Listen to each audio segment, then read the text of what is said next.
लाल जूते। एक समय की बात है, बहुत दूर एक देश में कैरन नाम की एक बहुत ही प्यारी लड़की रहती थी।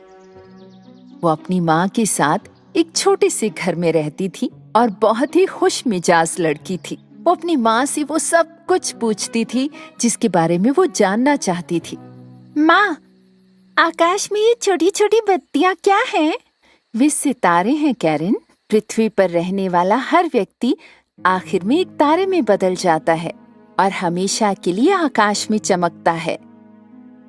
कैरन के पास केवल एक खिलौना था, एक जोड़ी कपड़े और एक जोड़ी लकड़ी की चप्पलों की थी, जो वो सड़क पर पहनकर घूमा करती थी। उसकी माँ ने उसके लिए जो लकड़ी की चप्पलें बनाई, वे आरामदायक नहीं थी, लेकिन उसके पास केवल वही थी। एक दिन कैरन की माँ बहुत बीमार हो गई, इसलिए कैरन अपनी माँ के लिए दवा खरीदने के लिए शहर गई और रास्ते में उसे सड़क किनारे एक डिब्बे में लाल जूतों का एक जोड़ा मिला।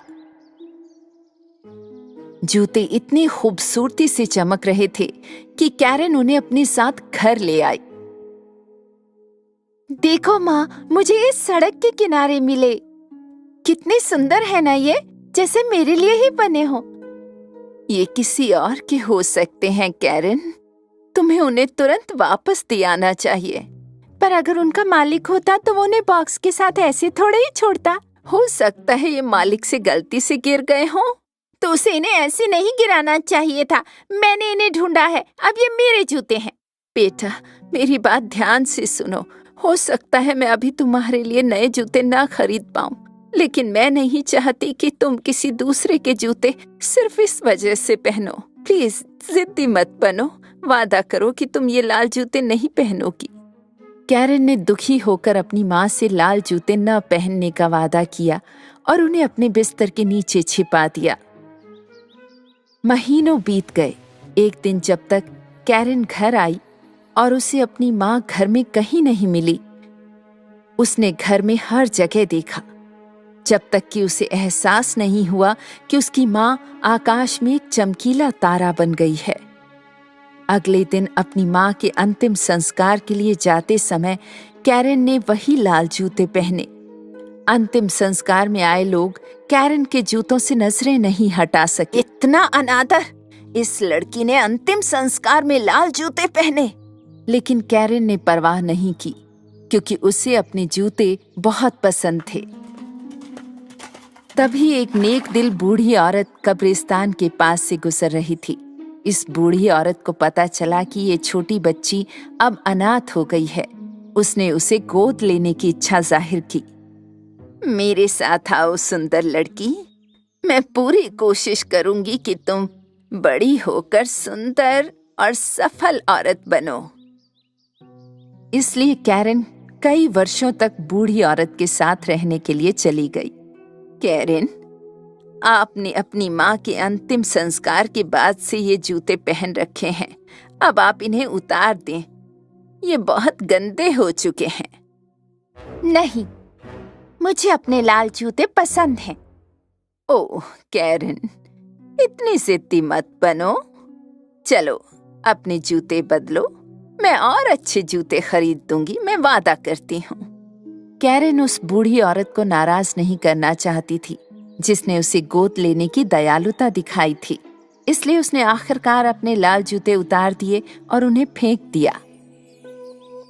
कुछ दिन बीते। एक दिन कैरन अपने नए कमरे में नए कपड़े और खिलौनों के साथ खेल रही थी और बूढ़ी औरत उसके लिए नई जोड़ी जूते ले आई। लेकिन कैरन को ये जूते बिल्कुल पसंद नहीं आए। लेकिन ये नीले हैं, बहुत भद्दे, मुझे ये बिल्कुल पसंद नहीं है। तो आने वाले कई वर्षों तक कैरन अपने लाल जूतों को बहुत याद करके रोती रहती। वो बड़ी होकर एक खूबसूरत युवती बन गई, लेकिन उसका जिद्दी रवैया कभी नहीं बदला। यहाँ तक कि जब बूढ़ी औरत उसके लिए तोहफे लाती तो भी नहीं। मैं ये सब नहीं पहनती। लेकिन मैंने इसे तुम्हारे लिए बुना है। मैं ये खाना कभी नहीं खाऊंगी। मेरे लिए फ्रेंच फ्राइज बनाओ। कम से कम एक टुकड़ा खाकर तो देख लो बेटी। बूढ़ी औरत कैरन के जिद्दी और नक चढ़े रवैये से बहुत थक गई थी, लेकिन फिर भी उसने उसके लिए फ्रेंच फ्राइज बनाई।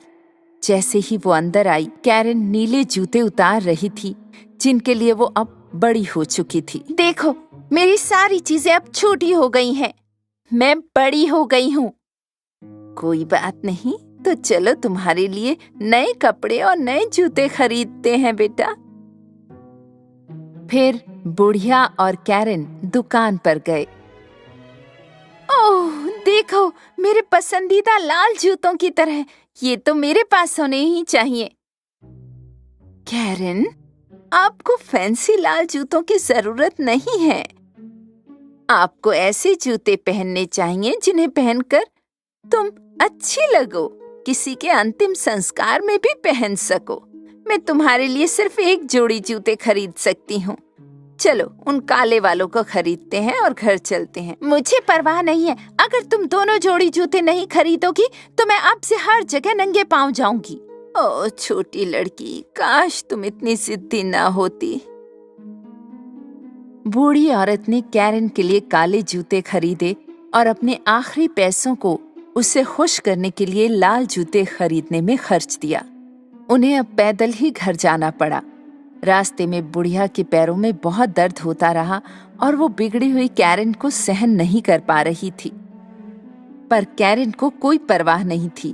वो अपने नए लाल जूतों के साथ घर गई। एक दिन बुढ़िया ने कैरन से कहा कि उन्हें शहर में एक अंतिम संस्कार में शामिल होना है। कैरन, तुम्हें अपने काले जूते ही पहनने हैं, नहीं तो अंतिम संस्कार में बेइज्जती होगी। कैरन ने अपने कमरे में काले जूतों की ओर देखा और फिर चमकीले लाल जूतों को, और उसने लाल जूते पहनना चुना। जब वे घर से निकले तो उसने उन्हें अपनी स्कर्ट से ढक दिया ताकि बूढ़ी औरत को जूते दिखाई ना दें। हालांकि अंतिम संस्कार में सभी ने कैरन के जूते उसकी स्कर्ट के नीचे चमकते हुए देख लिए थे। उन्होंने अंतिम संस्कार में कैरन के लाल जूतों के बारे में कानाफूसी की कि ऐसे मौके पर ऐसे जूते पहनना कितनी शर्म की बात है। ये बात जब बुढ़िया के कान में पड़ी तो उसे बहुत गुस्सा आया। तुमने मेरी बात नहीं मानी और फिर से लाल जूते पहन लिए। तुम बहुत जिद्दी हो कैरन, कुछ तो अकल की बात करो। हमेशा बेइज्जती करवाती हो। उसी समय वहां से गुजर रहा एक सुंदर नौजवान कैरन की सुंदरता पर मोहित हो गया। वो उसके पास आया और अपने घुटनों के बल बैठ गया और उसे प्रणाम किया। तुम कितनी सुंदर हो और इन जूतों में और भी खूबसूरत लग रही हो। मेरे प्रिय, आप मुझे शर्मिंदा कर रहे हैं। आप बहुत अच्छा नाचती होंगी। मैं आज रात आपको महल की डांस नाइट में आमंत्रित करता हूँ, जरूर आइएगा। राजकुमार की पेशकश की खुशी के साथ कैरन खुशी से नाचने लगी, लेकिन कुछ देर बाद कैरन डांस करना बंद नहीं कर पाई। मैं अपने पैरों को रोक क्यों नहीं पा रही हूँ? क्या हो रहा है? कैरन डांस करते करते बूढ़ी औरत और राजकुमार से दूर चलने लगी। कैरन, वापस आ जाओ। भले ही राजकुमार ने कुछ समय के लिए कैरन का पीछा किया, पर वो बहुत दूर निकल गई। कैरन के लाल जूते कैरन से भी अधिक जिद्दी निकले। वे उसे पहाड़ की चोटी तक ले गए और 3 दिन तक दिन रात उसे नचाते रहे। कैरन के पैरों में इतनी चोटें लग गई थी कि वो पैर रखते हुए भी दर्द से चिल्लाती थी। कीचड़ में फंसने के बावजूद और कांटेदार सुइयां चुभने के बावजूद जूते नाचते रहे। बस हो गया, मैं बहुत थक गई हूँ। मैं आपसे इतनी जिद नहीं करूँगी, मैं वादा करती हूँ। प्लीज रुक जाओ जूतों, प्लीज रुक जाओ। और जब कैरन ने कहा कि वो अपनी सारी जिदें छोड़ देगी, लाल जूते उसके पैरों से कूद गए और कैरन भी जमीन पर गिर गई और लाल जूते उसके बिना भी नाचते रहे। कैरन को एक छड़ी मिली और वो दर्द से लंगड़ाते हुए किसी तरह घर पहुंची। उसकी टांगों में बहुत दर्द हो रहा था। अपना घर देखकर वो खुशी से रोने लगी। बूढ़ी औरत ने दरवाजे पर उसका स्वागत किया। उन्होंने एक दूसरे को गले लगाया। मैं जानती हूँ मैं बहुत जिद्दी लड़की थी, लेकिन मैं वादा करती हूँ अब मैं वैसी नहीं रहूंगी। कैरन की जिद छोड़ने के बाद चीजें बेहतर होने लगीं। एक दिन किसी ने दरवाजा खटखटाया। वो कोई और नहीं, वही युवा और सुंदर राजकुमार था। ओह, तुम यहाँ हो कैरन। मैंने तुम्हें पकड़ने की बहुत कोशिश की, लेकिन तुम बहुत तेज नाचती हो। तुम्हें कैसे कर लेती हो? कैरन सुंदर और नौजवान राजकुमार को देखकर खुश हो गई। उस दिन से दोनों एक दूसरे से प्यार करने लगे। कैरन ने जिद को पीछे छोड़ते हुए एक सुखी और शांतिपूर्ण जीवन व्यतीत किया। रपंसल और राजकुमारियां और दुष्ट चुड़ैलें। एक बार की बात है, दूर दूर देश में एक रात जहां कामना की लालटेनें आसमान में सजी। रपंसल, सिंड्रेला, जलपरी आर्या और स्नो वाइट सभी महासागर में लाइट हाउस के नीचे थे। हर एक ने दुनिया की बेहतरी की कामना की और फिर सूरज उदय हो गया। रपंजल की छोटू दोस्त क्लैप्सी सभी राजकुमारियों से पहले उठी और मीठी चेरी लेने के लिए जादुई वन की तरफ चल पड़ी। चेरी इतनी सुंदर, लाल और चमकदार थी कि वो खुद को रोक नहीं पाई और पूरी टोकरी खा गई। ये तो बहुत स्वादिष्ट है। तभी क्लैप्सी ने एक हिरन के बच्चे को देखा जिसके पैर में चोट लगी थी और वो लंगड़ा कर चल रहा था। हेलो बेबी हिरन, ये क्या हुआ तुम्हें? मेरे साथ आओ, मैं किसी को जानती हूँ जो तुम्हें ठीक कर सकता है।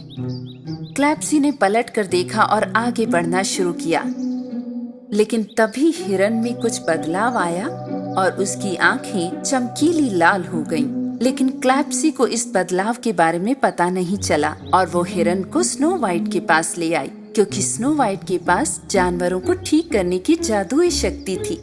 जब स्नो वाइट उसकी टांग को ठीक करने के लिए बेबी हिरन के पास आई, मासूम सा दिखने वाला हिरन तुरंत दुष्ट रानी हेला में बदल गया।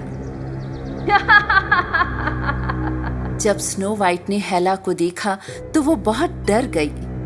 हेला, तुमने मुझे यहाँ कैसे ढूंढ लिया? हेला ने जादुई तरीके से अपनी बाहें लहराई और राजकुमारी के नीचे की जमीन फट गई और स्नो वाइट धरती की गहराइयों में जा गिरी।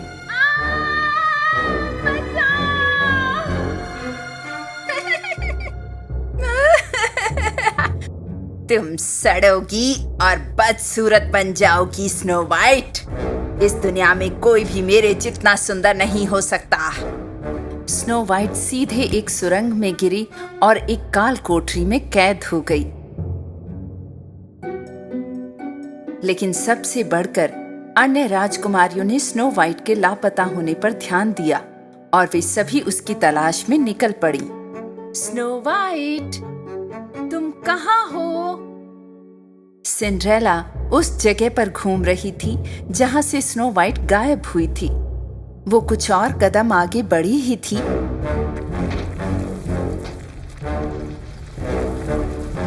कि वो भी काल कोठरी में पहुंच गई। तभी जलपरी आर्या को समुद्र में किनारे से टकराती लहरों द्वारा एक सीशेल भेजा गया और उसने इसे सुना। क्या वे उन्हें धरती के नीचे ले गए? मरमेड आर्या ने समुद्री शेल वापस लहरों को दिया और तुरंत जादुई जंगल में चली गई। उसी समय रपंजल और क्लैप्सी भी उस स्थान पर पहुंच गई जहां से स्नो वाइट गायब हुई थी। स्नो वाइट, तुम कहाँ हो? तुम कहाँ चली गई? रपंजल, देखो, जब मैंने उसे आखिरी बार देखा तो वो यही थी। और उसके इतना बोलते तक ही जमीन फिर से फटी और सिर्फ रपंजल अंदर गिर गई। आर्या जो कि उसकी ओर दौड़ रही थी को एहसास हुआ कि क्या हो रहा है और उसने अपने हाथों का इस्तेमाल करके रपंजल को रास्ते में ही रोक दिया। रपंजल हवा के एक बुलबुले में लटक गई और वापस जमीन पर आ गई। जब आर्या रपंजल के पास पहुंची तब भी जमीन फटी हुई थी और उसमें से आवाजें आ रही थी। कोई बचाओ, हमें बचाओ, हम यहाँ से निकल नहीं सकते। राजकुमारियों की आवाजें सुनकर रपंजल ने अपने बालों को उनकी मदद करने के लिए गड्ढे में डाल दिया। उसके बाल पकड़कर आर्या नीचे पहुंची। हम आ रहे हैं, चिंता मत करो। आर्या, बाहर देखो। जब आर्या देखने के लिए घूमी तो उसने वहां वेगा और हेला को देखा। वेगा, तुम यहाँ भी कैसे हो? शायद तुम मेरी शक्तियों को भूल गई हो आर्या। जब आर्या को बिल्कुल उम्मीद नहीं थी तो वेगा ने अपने ऑक्टोपस हथियारों से उस पर स्याही फेंकना शुरू कर दिया। आर्या ने खुद को बचाने के लिए अपने चारों ओर एक कवच बना लिया। उसी समय जमीन के ऊपर रपंजल के बेबी ड्रैगन द्रेडो ने ड्रैगन फल खाए थे और वो अब एक विशाल ड्रैगन बन गया था।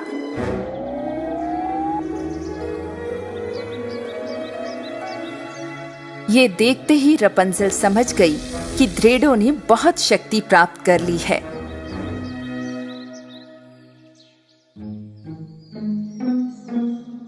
द्रेडो, हमारी मदद करो। द्रेडो ने अपने पैर जमीन पर टिकाए। ये क्या चल रहा है? लगता है गुफा हम पर गिर रही है। हम तो जैसे गुफा में फंस जाएंगे। ये महसूस करते ही कि ये सही समय है, आर्या ने अपनी पूरी ताकत का इस्तेमाल किया और काल कोठरी की सलाखों को खोल दिया और स्नो वाइट और सिंड्रेला को सुरंग से बाहर निकाला। बेशक वे सुरंग से बाहर आ गई थीं, लेकिन राजकुमारियां अभी तक जंगल में ही थीं। असल में वो अभी जंगल के बीचों बीच ही थी। सीनिया और कैमिला राजकुमारियों के ठीक सामने खड़े थे। झाड़ू झाड़ू झाड़ू, मेरी प्यारी झाड़ू, एक पत्थर का दानव बनाओ और इन राजकुमारियों को सबक सिखाओ। कैमिला की जादुई झाड़ू ब्रूमी ने चट्टान के टुकड़े इकट्ठे करके उन्हें कैमिला के सामने रख दिया। पर्याप्त चट्टानें इकट्ठी होते ही जीनिया ने अपने जादू का उपयोग करके उसे एक विशालकाय पत्थर के दानव में बदल दिया। पत्थर का दानव राजकुमारियों की ओर बढ़ने लगा, उन्हें चोट पहुंचाने के लिए। रपंजल ने अपने बालों को रस्सी की तरह फैलाया और पत्थर के दानव के पैरों को एक साथ बांध दिया, लेकिन पत्थर का दानव गिर गया था। वो हारा नहीं था। वो फिर से उठा और राजकुमारियों की तरफ दौड़ने लगा। मैं उसे नहीं रोक सकती। जलपरी आर्या ने अपनी शक्ति का उपयोग कर पत्थर के आदमी को हवा में दूसरी दिशा में भेजने की कोशिश की, लेकिन वो ना कर सकी।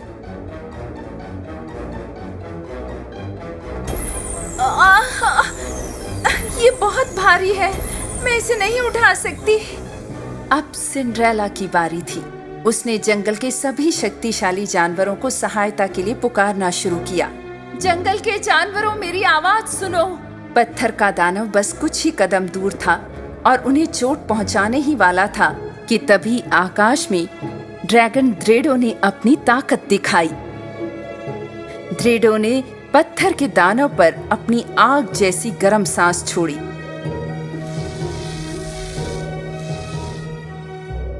पत्थर का दानव अपना संतुलन खो बैठा और जमीन पर गिर गया,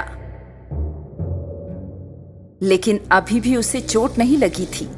तब ड्रैगन ने एक बार फिर से उस पर आग की गर्म सांसों से वार करना शुरू कर दिया, तो पत्थर के दानव ने अपनी बाह से एक टुकड़ा तोड़कर ड्रैगन पर फेंक दिया। जलपरी आर्या ने उस टुकड़े को अपने जादू से रोक दिया और ड्रैगन को लगने नहीं दिया।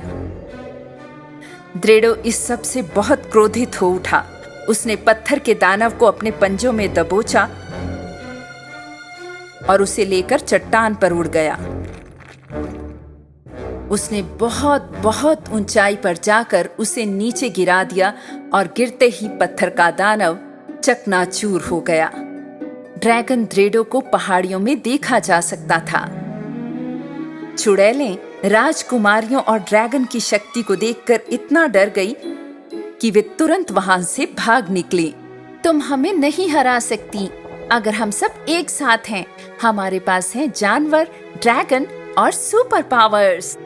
बस थोड़ा सा प्यार सब कुछ बदल देता है। और फिर सभी राजकुमारियां ड्रेडो की पीठ पर चढ़कर समुद्री लाइट हाउस की तरफ चल पड़ी। अच्छाई एक बार फिर से बुराई पर विजय पा चुकी थी। लेकिन असल में मायने रखता है बुरे लोगों को अच्छाई सिखाना। एक दिन एक किशोरी लड़की बटू, जो अपने बूढ़े और बीमार पिता के इलाज की तलाश में थी, जंगल में स्वास्थ्यवर्धक पौधों की तलाश में पेड़ों से अलग अलग फल इकट्ठा करते घूम रही थी। ये एक बैंगनी पत्ता है, शायद इससे मेरे पिताजी अच्छे हो जाएं। जब बटू फलों और पौधों को अपने थैले में इकट्ठे करते हुए चल रही थी, तो उसने अपने सामने एक बूढ़ी औरत को धीरे धीरे चलते हुए देखा। बटू तुरंत जाकर उसकी मदद करना चाहती थी। हेलो मैडम, क्या मैं आपकी कोई मदद करूं? बुढ़िया ने अपने हुड के नीचे से बटू को देखा। धन्यवाद किशोरी कन्या, रास्ते में मेरी छड़ी टूट गई। मैं बहुत धीमे धीमे से चल रही हूँ कि कहीं मैं गिर न जाऊं। बटू ने चारों ओर देखा और उसके ठीक पीछे पथरीले इलाके की ओर चल दी। उसने मुश्किल से चट्टानों के चारों ओर अपना रास्ता बनाया और एक बहुत ही मजबूत लकड़ी ढूंढी। उसने सीधे इस लकड़ी को नुकीले पत्थर के किनारे पर घिसा और उसे चलने वाली छड़ी में बदल दिया। फिर उसने उसे बुढ़िया को दे दिया। ये लीजिए, आप अब बाकी का रास्ता इसके सहारे चल सकती हैं। तुमने मेरे लिए इतनी मेहनत से ये काम करके मेरे दिल को जीत लिया बेटी, शुक्रिया। पर तुमने ऐसा किसी अजनबी के लिए क्यों किया? मेरे पिता भी बहुत बीमार हैं, इसलिए कोई फर्क नहीं पड़ता कि कौन बूढ़ा या बीमार है, बस सबकी मदद करनी चाहिए। बुढ़िया बटू की इन बातों से बहुत प्रभावित हुई और उसने उसे छोटा सा जादू का डिब्बा दिखाया जो वो अपने हाथ में लिए हुए थी। पर तभी पास से गुजरते हुए एक धनी व्यापारी ने उन्हें देख लिया और वो पेड़ के पीछे छिपने लगा। वो बूढ़ी औरत और जवान लड़की की बातें सुन रहा था। ये जादू का डिब्बा ले लो बेटी और इसे अपने पिता के पास ले जाओ। तुम्हें इससे हमेशा उपचार वाले पोषक तत्व मिलेंगे। शुक्रिया, लेकिन आपको भी इसकी जरूरत है। तुमने मुझे वो दे दिया जिसकी मुझे सच में जरूरत थी, मेरी चलने वाली छड़ी। अब ये जादू का डिब्बा ले लो और इसकी चीजों को उन लोगों से बांटना जिसकी इन्हें जरूरत हो, नहीं तो ये जादू का डिब्बा बेकार है। हाँ, एक जादुई बक्सा? अगर मैं इस जादुई बक्से को बेच दूं तो मैं बहुत अमीर हो जाऊंगा। बटू ने बूढ़ी औरत से बक्से को ले लिया। जब उसने उसे खोला तो उसने उसमें पानी, रोटी और मुट्ठी भर अखरोट देखे। बूढ़ी औरत धीरे धीरे उसकी नजरों से ओझल हो गई। जब बटू घर जा रही थी, रास्ते में उसे वही चालाक व्यापारी मिला जो उनकी बातें सुन रहा था। व्यापारी ने कहा कि वो बटू से वो बक्सा खरीदना चाहता है। मैं आपको बदले में बहुत सारे पैसे दूंगा और पैसों के साथ आप बहुत कुछ कर सकती हैं। नहीं, मैं इस बक्से की चीजें सिर्फ उन लोगों के साथ बांटती हूँ जिन्हें जरूरत है। तुम्हारा दिन शुभ हो। बट्टू ने चलना जारी रखा अपने घर की ओर। कुछ समय बाद उसे अपने सामने एक बहुत भूखी बकरी दिखाई दी।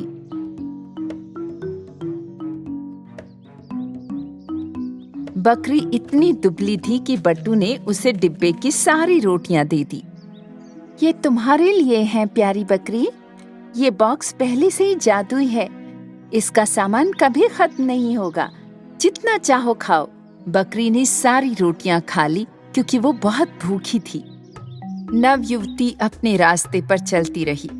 इस बार उसे अपने सामने एक कोको का सूखा पेड़ दिखाई दिया। ओह, तुम्हें किसने इतना प्यासा छोड़ दिया कोको पेड़? तुम्हारे पास इतना सुंदर कोको है, लोग उससे स्वादिष्ट चॉकलेट बना सकते हैं।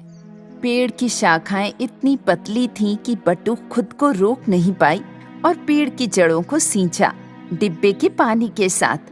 पेड़ ने तुरंत सारा पानी सोख लिया। आहा, जल्दी बहुत सारे कोको तुम्हारी शाखाओं पर खिलेंगे। बटू अपने रास्ते पर चलती रही, लेकिन कुछ समय के बाद वो रुकना और आराम करना चाहती थी क्योंकि वो बहुत थक गई थी। ठीक तभी वही चालाक व्यापारी बटू के सामने फिर से भेष बदल कर आया। नमस्ते, मैं महल का संरक्षक हूँ। अगर आप थकी हुई हैं, तो मैं आपको अपने घोड़े पर लेकर जा सकता हूँ।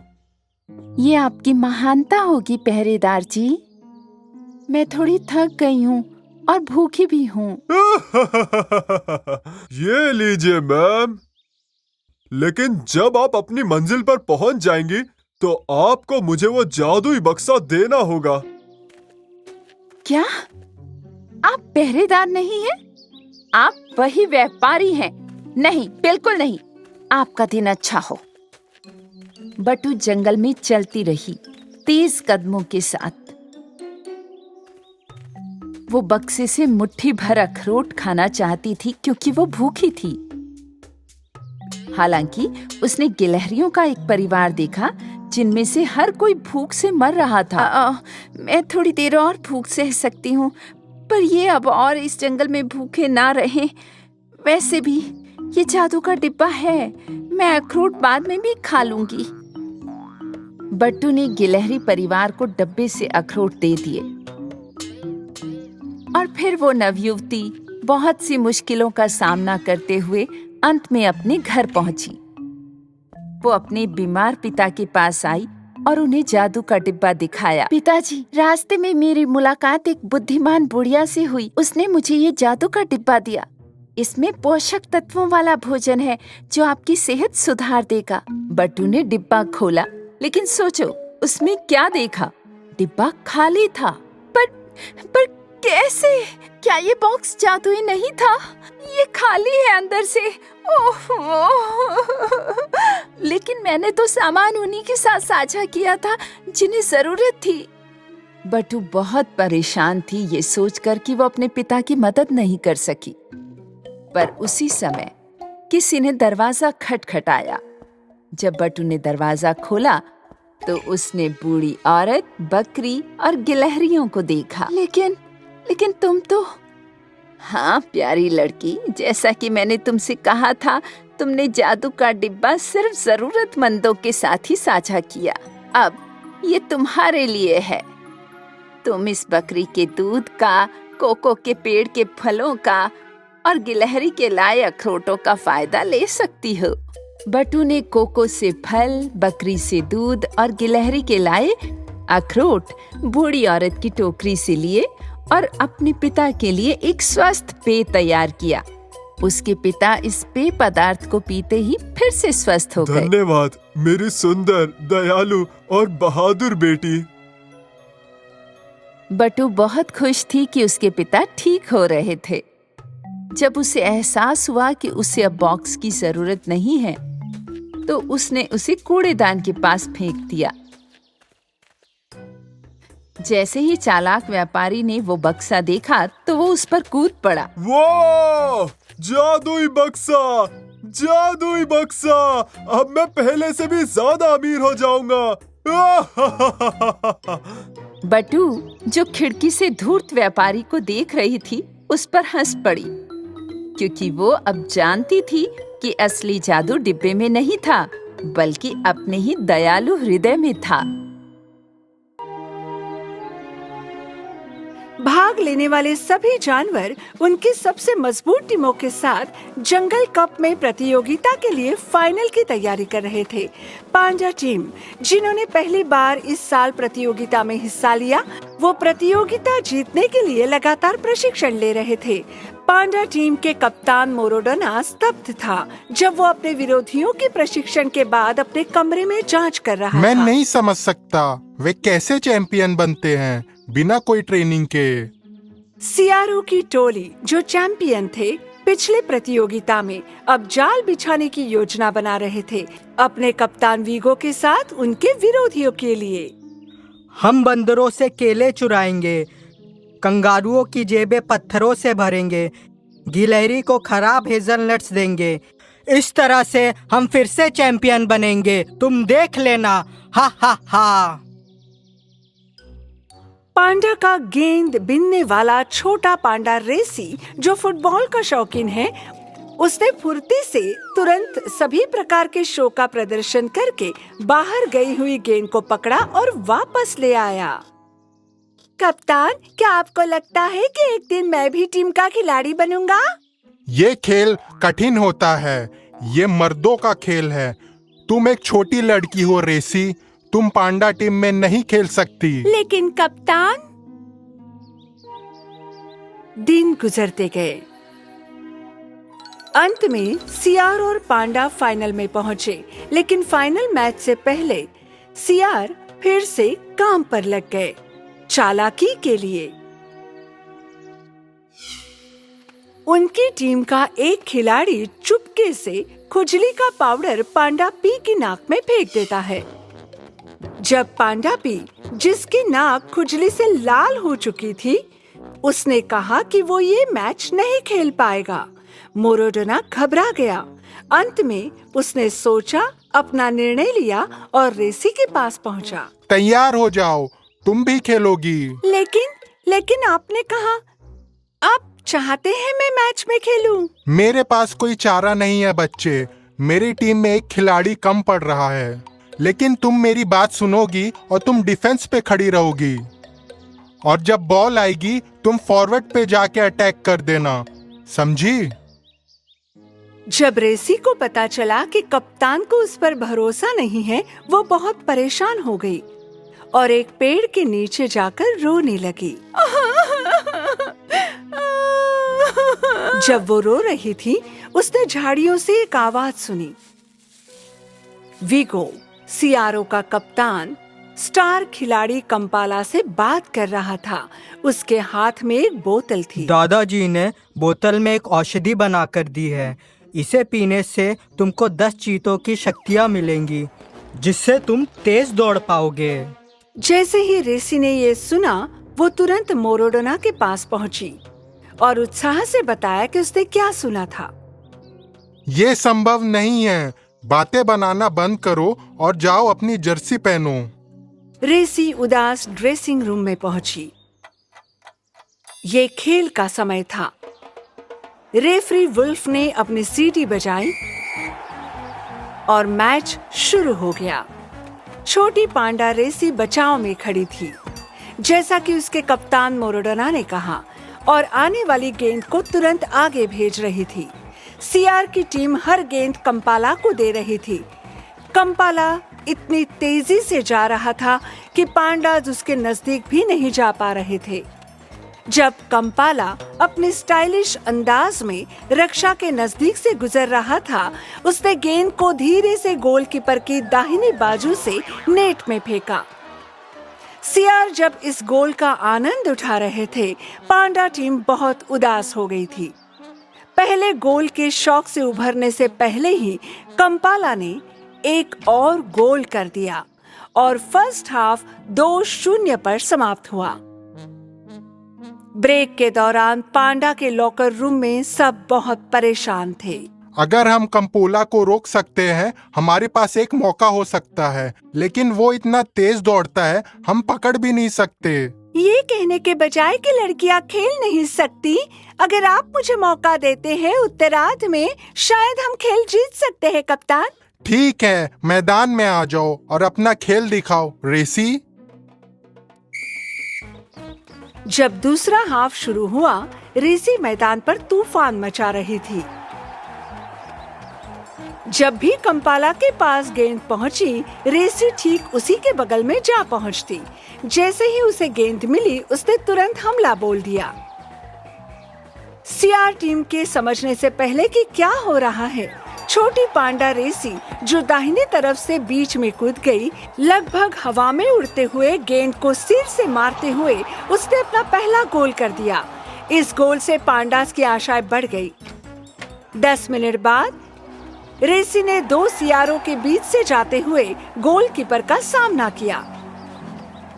उसके दोनों पैरों में से गेंद को उछालते हुए जोरदार नेट पर दे मारा और हर कोई इस छोटी पांडा की प्रशंसा करने लगा। जब मैच ड्रॉ होने वाली थी, सीआर टीम का स्टार कंपाला बहुत गुस्सा हो गया था, क्योंकि वो रेसी को रोक नहीं सका था और उसने रेसी को पेनल्टी एरिया में पटक दिया। पेनल्टी! रेफरी वुल्फ ने कंपाला को एक लाल कार्ड दिखाया और उसे मैदान से बाहर भेज दिया। दर्शक रेसी के लिए पेनल्टी लेने के लिए तालियां बजाने लगे, लेकिन छोटी रेसी अपने टीम के सबसे अनुभवी खिलाड़ी कप्तान मोराडोना के पास गई। पेनल्टी लेना अनुभव की बात है। सभी को पता होना चाहिए कि वे क्या बेहतर कर सकते हैं और उसके अनुसार कार्य करें। आप पेनल्टी ले कप्तान। मोराडोना ने रेसी को हामी भरने के बाद उसने गेंद उठाई और स्कोर किया। पांडा ने मैच जीत लिया 3-2 इस लक्ष्य के साथ और चैंपियन बन गए। उन्होंने रेसी को कंधों पर उठाकर अपनी जीत का जश्न मनाया। फिर मोराडोना झाड़ियों में गया बिना किसी को बताए हुए। इधर उधर तलाश करते हुए उसने औषधि की बोतल देखी, जिसके बारे में रेसी बता रही थी। क्या इसका मतलब रेसी सही थी? उसने बोतल ले ली और मैदान में आ गया रेसी के पास। उन्होंने पूरी टीम को इकट्ठा कर लिया खुद के आसपास एक भाषण देने के लिए। मुझे खेद है रेसी, मुझे लगा कि केवल पुरुष ही फुटबॉल खेल सकते हैं, पर मैंने तुम्हारा खेल नहीं देखा था। इस खेल को कोई भी खेल सकता है, चाहे वो लड़का हो या लड़की। अब आप हमारी स्टार हो। कप्तान के इन शब्दों से रेसी बहुत खुश थी। मैंने तुम्हारी बात नहीं सुनी, इसलिए मुझे माफ कर दो। मुझे ये बोतल झाड़ियों में मिली। तुम सही थी, सियारों ने चीटिंग की है। टीम के खिलाड़ियों ने चारों ओर देखा और वे चौंक गए। जो भी हो रहा था वो सुनने के बाद मोराडोना ने खाली बोतल बाहर निकाली और रेफरी वुल्फ को दे दी।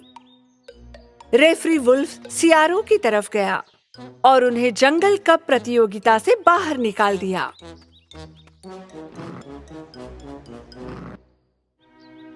मोराडोना और रेसी अब घनिष्ठ खिलाड़ी बन चुके थे, जिनका एक दूसरे पर भरोसा था। उन्होंने जंगल कप एक साथ में अपने हाथों में पकड़ा और चैंपियनशिप को साथ में पूरी तरह से सेलिब्रेट किया, क्योंकि वे जान चुके थे कि बहुत मेहनत के साथ सफल होना कितना जरूरी है।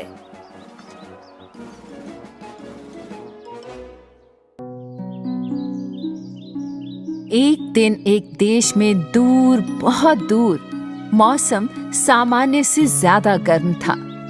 ग्रामीणों द्वारा लगाए गए फूल गर्मी के कारण मुरझा रहे थे।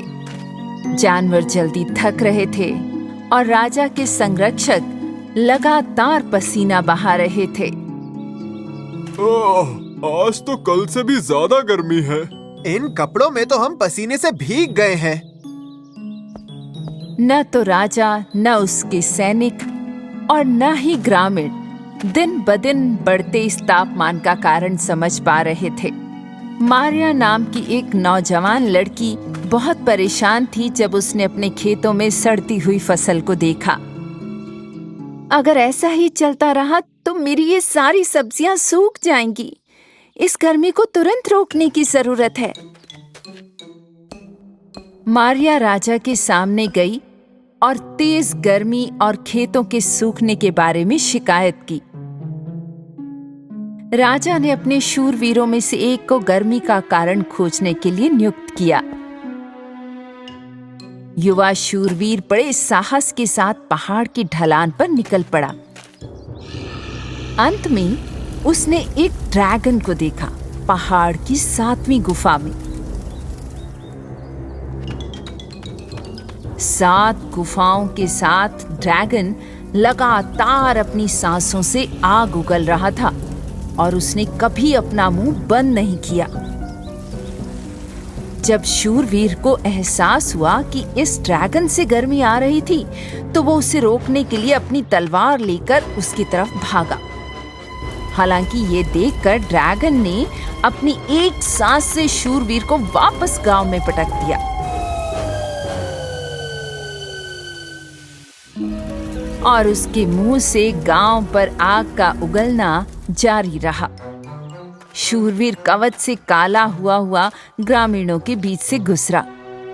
मारिया और अन्य ग्रामीण शूरवीर की ये हालत देखकर बहुत दुखी थे।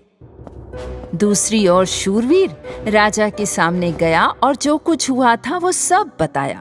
मेरे राजा, गुस्से में एक ड्रैगन लगातार हमारे गांव के ऊपर आग उगल रहा है, इसीलिए तापमान बढ़ता जा रहा है। एक ड्रैगन? हाँ, देखिए, ड्रैगन की आग ने मेरे कवच का क्या हाल कर दिया है। राजा ने जो सुना उसे उस पर विश्वास नहीं हो रहा था। कई दिनों तक उन्होंने खुद को अपने कमरे में बंद कर लिया और सोचने लगे कि वे ड्रैगन को कैसे हरा सकते हैं। फिर उन्होंने अपने दोस्त हैरल्ड को बुलाया और उसे एक काम सौंपा। हैरल्ड ने गांव के लोगों को अपने आसपास इकट्ठा किया और राजा की इच्छा की घोषणा की। हमारे गांव के तापमान का कारण 7 गुफाओं वाले पहाड़ की 7वीं गुफा में रहने वाला एक ड्रैगन है। ये ड्रैगन बहुत शक्तिशाली है और लगातार आग उगल रहा है, और राजा ने घोषणा की है कि जो कोई भी उसका शिकार करेगा, राजा उसे 100 तोला सोना देंगे। हैरल्ड ने जो कहा उससे सुनकर ग्रामीण दहशत में थे। उनमें से हर एक ने अपने कदम पीछे खींच लिए और घरों को लौटने लगे। हालांकि बस उसी क्षण किसान मारिया बड़े साहस के साथ आगे बढ़ी। मैं ड्रैगन का शिकार कर सकती हूँ। क्या तुम सिर्फ एक खेत खोदने वाली लड़की हो? हमें मजबूत और पराक्रमी पुरुष योद्धाओं की जरूरत है। क्या तुम्हारे बीच कोई भी ऐसा नहीं है? तुम ऐसा नहीं कर सकती मारिया। मारिया, नहीं, ये तुम्हारे बस की बात नहीं है बेटा। हर तरफ सन्नाटा था। राजा के पुरस्कार की घोषणा के बावजूद मारिया के अलावा कोई आगे नहीं बढ़ा। मैं एक मेहनती लड़की हूँ जिसके पास जानवर और खेत हैं। मैं इस गर्मी को खत्म करने की पूरी कोशिश करने के लिए तैयार हूँ, नहीं तो मेरी और गांव के सभी लोगों की फसलें नष्ट हो जाएंगी। ना ही हैरल्ड और ना ही गांव के बाकी लोगों ने मारिया की बातों पर ध्यान दिया। फिर भी अगले दिन मारिया ने अपना धनुष बाण लिया और चल पड़ी। उस दिन बाकी किसी भी दिन के मुकाबले और भी ज्यादा गर्मी थी, और इसके अलावा 7 गुफा वाला पहाड़ चढ़ना आसान नहीं था। पूरा रास्ता चलते हुए मारिया को लगातार पसीना आ रहा था। वो लगातार पानी पीती रही। ओह, मैं बहुत थक गई हूँ, पर मुझे आगे बढ़ना है। चलो मारिया, लक्ष्य के लिए सिर्फ 2 गुफाएं बाकी हैं और तुम ये कर सकती हो। और जब 7 गुफाओं के साथ मारिया पहाड़ की 6ठी गुफा में पहुंची, तो उसने देखा कि सभी बैंगनी फूल जो यहाँ बढ़ रहे थे खास तौर पर फीके हो रहे हैं। यहाँ तक कि अनोखा बैंगनी फूल सब मुरझा गए हैं। ओह, मैं पक्का उस ड्रैगन का शिकार करूंगी। मारिया पहाड़ की 7वीं गुफा तक पहुंचने के लिए मुश्किल से चढ़ी थी। यहाँ बहुत गर्मी थी, इतनी कि मारिया लगभग पिघल गई। आखिरकार अग्निश्वास ड्रैगन दिखाई दिया। तो तुम यहाँ हो ड्रैगन? मुझे तुमसे डर नहीं लगता। मारिया ने कुछ कदम और करीब जाने की कोशिश की ड्रैगन के पास, जो पत्थरों के पीछे छिपने जा रहा था। लेकिन ड्रैगन रुका नहीं, वो आग उगलता रहा। फिर भी वो रुकी नहीं। वो अपने लक्ष्य के थोड़ा और करीब पहुंच गई। उसी क्षण उसने ड्रैगन से एक अजीब आवाज सुनी।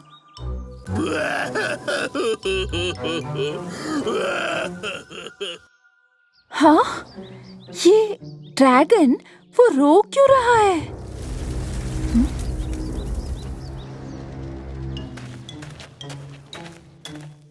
जब मारिया ड्रैगन की पीठ के आसपास घूमी तो उसने देखा कि वो एक कांटेदार तार में उलझा हुआ था। अरे नहीं नहीं, ये तो बहुत डरावना है, इसलिए तुम चिल्लाते रहते हो और आग उगलते हो। बेचारा ड्रैगन।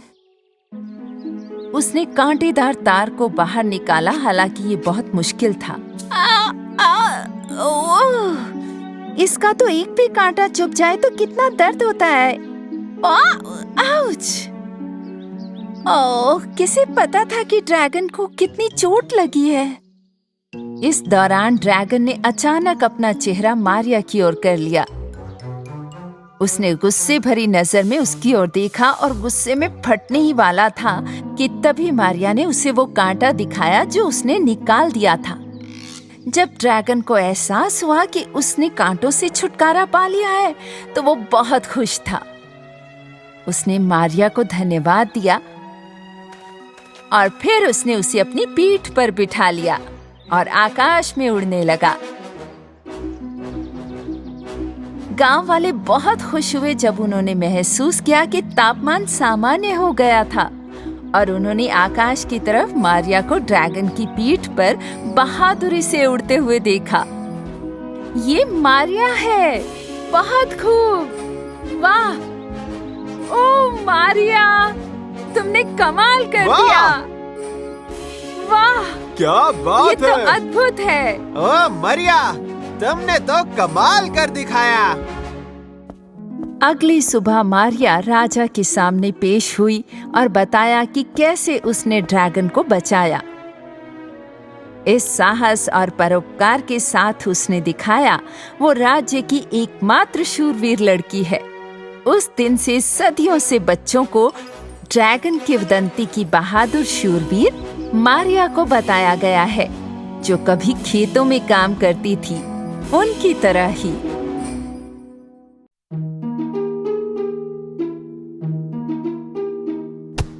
बहुत पहले की बात है।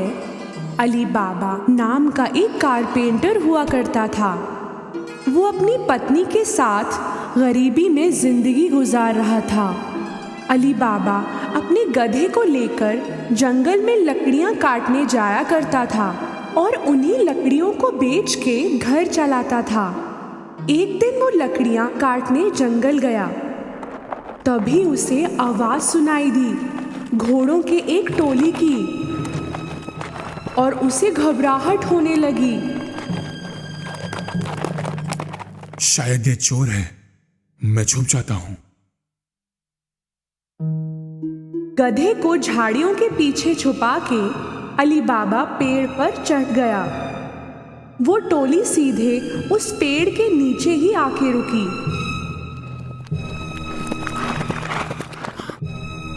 अली बाबा ने गिनती की, वो 40 थे। उन लोगों ने कुछ भारी सामान अपने घोड़ों से उतारा। अली बाबा को समझ में आ गया कि वो चोर हैं।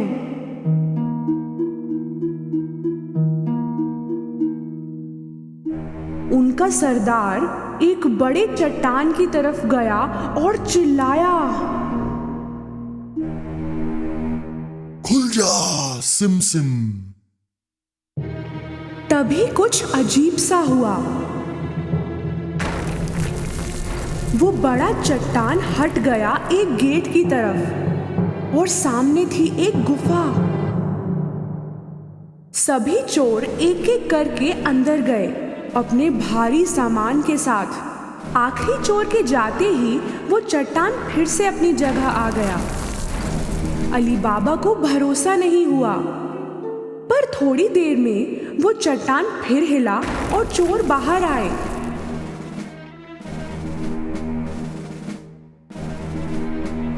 सरदार बाहर आया और फिर से चिल्लाया,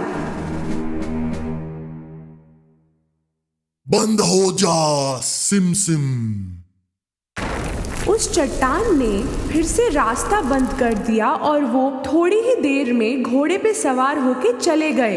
अली बाबा पेड़ से नीचे उतरा और सीधे चट्टान की तरफ गया। उसने वही शब्द कहे, खुल जा सिम सिम। वो चट्टान गड़गड़ाहट की आवाज के साथ फिर से हटा। अली बाबा अंदर गया। अंदर जो था वो देख के उसका सिर फिर गया। सोने के सिक्के, हीरे, खजाने यूं ही बिखरे हुए थे।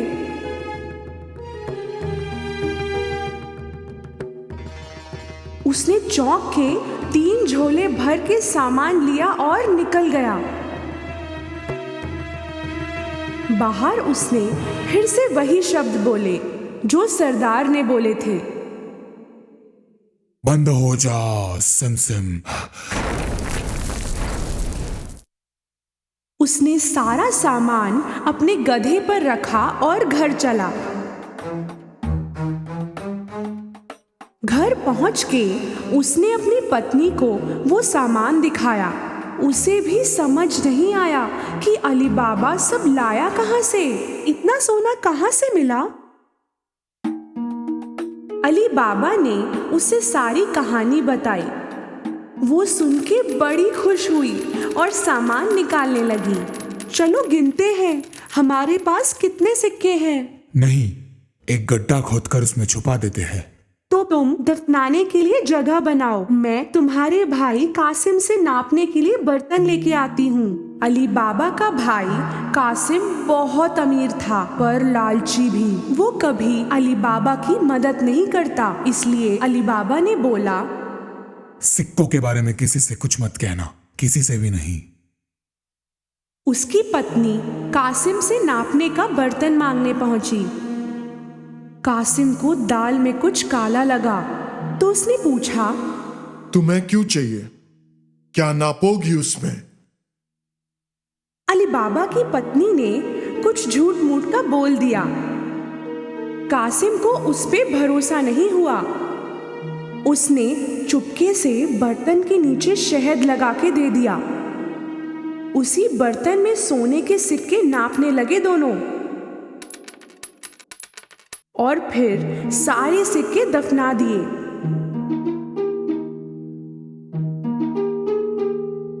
उसके बाद अली बाबा की पत्नी कासिम को बर्तन लौटाने गई, पर उसने देखा ही नहीं कि बर्तन के नीचे सोने के सिक्के चिपक गए हैं। ये बहुत बड़ी गलती की उसने। कासिम को बर्तन मिलते ही उसने नीचे की तरफ देखा। सोने का सिक्का देख के वो हक्का बक्का रह गया। कहां से मिला होगा अली बाबा को वो सोना? कासिम की नींद उड़ गई। सुबह होते ही वो अली बाबा के घर गया और उसे बर्तन के नीचे लगा हुआ सिक्का दिखाया। अली बाबा, तुम सोना खरीद तो नहीं सकते। कहां से आया ये सोना? बताओ मुझे।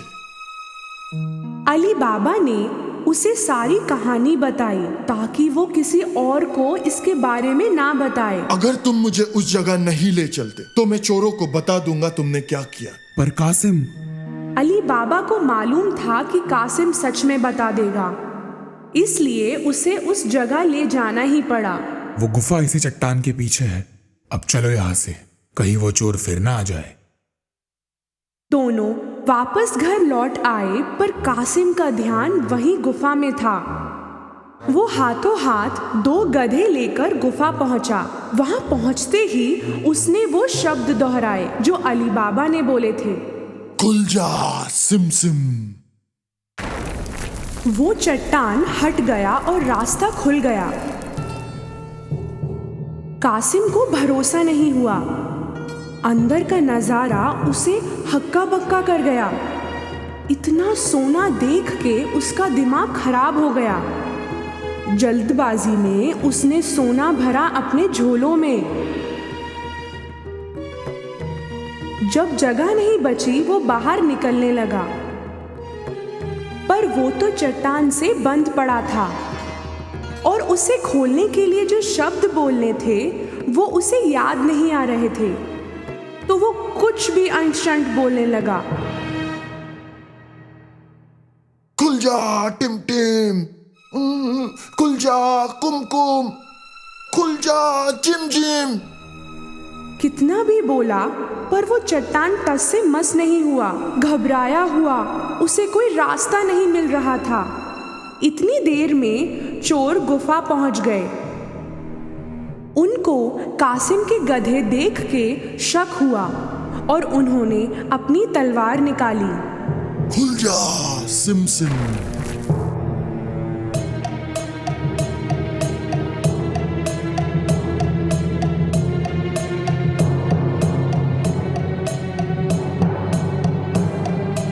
रास्ता खुलते ही चोरों ने कासिम को पकड़ लिया और उसे सजा दी।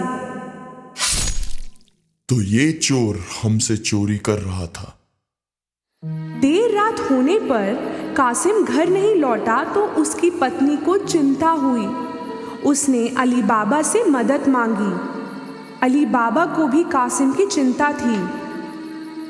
वो गुफा पहुंचा तो उसे कासिम के गधे दिखे। तब उसे समझ आया कि कासिम को चोरों ने मार डाला है। उसने अपनी पत्नी को सब कुछ बताया। उन्होंने फैसला किया कि ये बात किसी को नहीं बताएंगे। कुछ दिनों बाद अली बाबा और उसकी पत्नी कासिम के घर रहने लगे। उन्होंने उसका काम काज संभाला और उसकी तरक्की की। वो अमीर होते गए। उसी समय चोरों के सरदार को समझ आया कि गुफा से सोना दिन पे दिन कम होता जा रहा है, तो उसने एक चोर को ध्यान रखने के लिए कहा,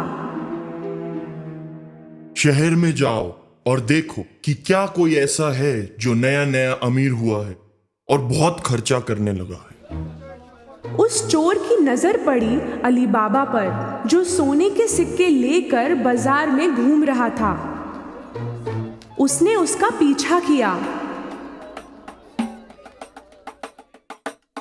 अली बाबा के घर में घुसते ही चोर ने दरवाजे पर निशान लगा दिया। शाम को कासिम की पत्नी जब घोड़ों को पानी देने गई, उसने वो निशान देखा। उसे समझ में आ गया कि कोई मुसीबत आने वाली है, तो उसने रंग लेके आसपास के सारे दरवाजों पर वैसा निशान बना दिया। सुबह होते ही 40 चोरों की टोली अली बाबा का घर ढूंढने आई। तब उन्हें सारे दरवाजों पर वो निशान दिखा। हार के वो लौट गए, पर उनका सरदार जिद्दी था। उसने भेष बदल के उसे ढूंढना शुरू किया और चुपचाप वो पहुंचा अली बाबा के घर। दरवाजा खटखटाया तो अली बाबा ने खोला। मैं बहुत दूर से आया हूं। मैं तेल बेचने निकला था। सुनने में आया है कि आप यहाँ के सबसे अमीर इंसान हैं। तेल बहुत अच्छा है, खरीदेंगे? अली बाबा ने सरदार को तेल का व्यापारी समझ के रात को खाने पे आने के लिए कहा। तेल की 40 बरनियां लेके वो अली बाबा के घर पहुंचा। अली बाबा ने उसकी बहुत खातिरदारी की। रात को वहीं रुकने की सलाह देने पर सरदार ने खुशी खुशी हाँ कह दिया। जब वो दोनों खाना खा रहे थे, कासिम की पत्नी तेल की बरनियां देखने गई। उन्हें कुछ आवाज सुनाई दी। हम निकले अभी? नहीं, थोड़ी देर और। तब उन्हें समझ आया कि तेल नहीं, इनमें तो चोर छुपे हैं, और उसे समझ आया कि ये लोग क्यों आए हैं। वो रसोई में गई और काफी तेल गरम किया और हर एक बरनी में गरम तेल डाला। अंदर बैठे चोरों की हालत खराब हो गई और वो कुछ कर भी ना पाए।